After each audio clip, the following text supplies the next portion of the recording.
মধ্যপ্রাচ্যের উত্তপ্ত পরিস্থিতি যেন নতুন এক বিপজ্জনক মোড়ে পৌঁছেছে।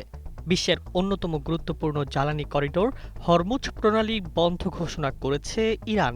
শুধু তাই নয়, এই সিদ্ধান্তে বাধা দেওয়া বা কোনো ধরনের পাল্টা পদক্ষেপ নেওয়া হলে কঠোর জবাব দেওয়ারও হুঁশিয়ারি দিয়েছে তেহরান।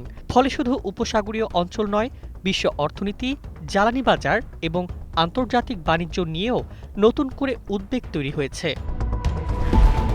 ইরানের ইসলামী বিপ্লবী গার্ড বাহিনীর নৌবাহিনীর দাবি, একটি জাহাজ নিজেদের অবস্থান শনাক্তকারী ব্যবস্থা বন্ধ রেখে অননুমোদিত পথে হরমুজ প্রণালী অতিক্রমের চেষ্টা করেছিল।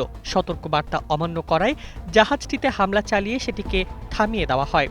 একই সঙ্গে আইআরজিসি ঘোষণা দিয়েছে, পরবর্তী নির্দেশ না দেওয়া পর্যন্ত এবং এ অঞ্চলে যুক্তরাষ্ট্রের হস্তক্ষেপ বন্ধ না হওয়া পর্যন্ত হরমুজ প্রণালী কার্যত বন্ধ থাকবে। পাশাপাশি ইরানের বিরুদ্ধে যে কোনো আগ্রাসনের জবাবে শত্রুপক্ষের নতুন ঘাঁটিতেও হামলার হুঁশিয়ারি দেওয়া হয়েছে। নগদ নিয়ে এলো হার না মানা হার অফার। সর্বনিম্ন 10,000 টাকা রেমিটেন্স নগদে পাঠালে থাকছে স্বর্ণের হার জেতার সুযোগ। এই ঘটনার তাৎপর্য অত্যন্ত বড়, কারণ বিশ্বের মোট তেল সরবরাহের প্রায় 20% দীর্ঘদিন ধরে হরমুজ প্রণালী দিয়ে পরিবাহিত হয়ে এসেছে। এই পথ বন্ধ হয়ে গেলে আন্তর্জাতিক বাজারে জ্বালানি সরবরাহ ব্যাহত হওয়ার আশঙ্কা তৈরি হয়, যার প্রভাব পড়তে পারে তেলের দাম, পরিবহন ব্যয় এবং বিশ্বব্যাপী মূল্যস্ফীতিতে। ইতোমধ্যেই জ্বালানি বাজারে অস্থিরতা বাড়তে শুরু করেছে।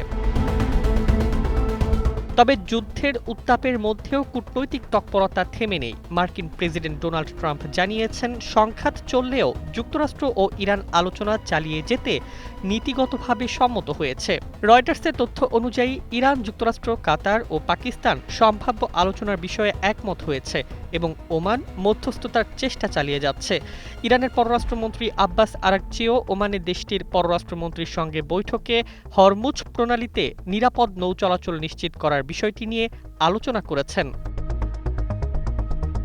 এদিকে সিএনএনের এক প্রতিবেদনে বলা হয়েছে, ওমান একটি সমঝোতার প্রস্তাব দিয়েছে। প্রস্তাব অনুযায়ী ওমানের জলসীমার দক্ষিণ করিডোর দিয়ে অবাধ নৌ চলাচল চলবে, আর ইরানের উত্তর করিডোর ব্যবহারকারী জাহাজগুলোকে আগাম অনুমোদন নিতে হবে, যদিও কোনো টোল দিতে হবে না। সব মিলিয়ে পরিস্থিতি এখনও অত্যন্ত স্পর্শকাতর। একদিকে যুদ্ধের হুমকি, অন্যদিকে আলোচনার চেষ্টা। এই দুই বিপরীত বাস্তবতার মাঝখানে দাঁড়িয়ে পুরো বিশ্ব তাকিয়ে আছে হরমুজ প্রণালীর দিকে, কারণ এখানকার যে কোনো নতুন সংঘাত শুধু মধ্যপ্রাচ্য নয়, বিশ্ব অর্থনীতি ও জ্বালানি নিরাপত্তাকেও গভীর অনিশ্চয়তার মুখে ঠেলে দিতে পারে। News desk, 21 television.